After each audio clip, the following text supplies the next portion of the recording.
কইস রে ক? আব্বা আমি বিয়ে করব। কে রে, আমার বড় সালে পর্যন্ত বিয়ের কথা কয় না, আর তুই এই বয়সে বিয়ের কথা কইস না? ওর নাই এজন্য কই না, আমার আছে এজন্য আমি কই। আমার নাই মানে? আরে আমার গার্লফ্রেন্ড আছে, তোমার কি আছে এজন্য আমি কইছি। ও এই কথা তুই 10 বার করে ক। সেটের বাল, তোমার প্রেমিকা থাকুক আর যাই থাকুক, আমার বড় সাল থুয়ে তোমাকে আমি বিয়ে দেবো না নে। আচ্ছা ভাই তুমি বিয়ে করতে চাও না কে? তোমার জন্য আমি বিয়ে করে পারতেছি না। আরে ছোট, আমি তো বিয়ে কিসের লাগে করি না, আমার একটা সমস্যা আছে। আমি আগে থেকে জানতাম তোমার সমস্যা আছে। দেখছো আব্বা?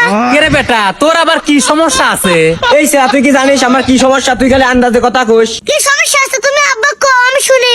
হরে বাপ, তুই ক আমার তোর কি সমস্যা, আমি তোর বাপ লয়, নির্ভয়ে ক।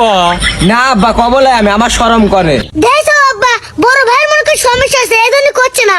শোন বেটা, শরম লজ্জা করিস নে, এ যুগি শরম করলি গরম ভাত পাওয়া যায় না, বাপ মা হইলো বন্ধুর মতন, কয়েক লাদে বেটা, শরম করিস নে। আব্বা আমার সমস্যা হলে খালি মানুষের বউ পছন্দ হয়। আরো বললাম না বুঝিয়ে।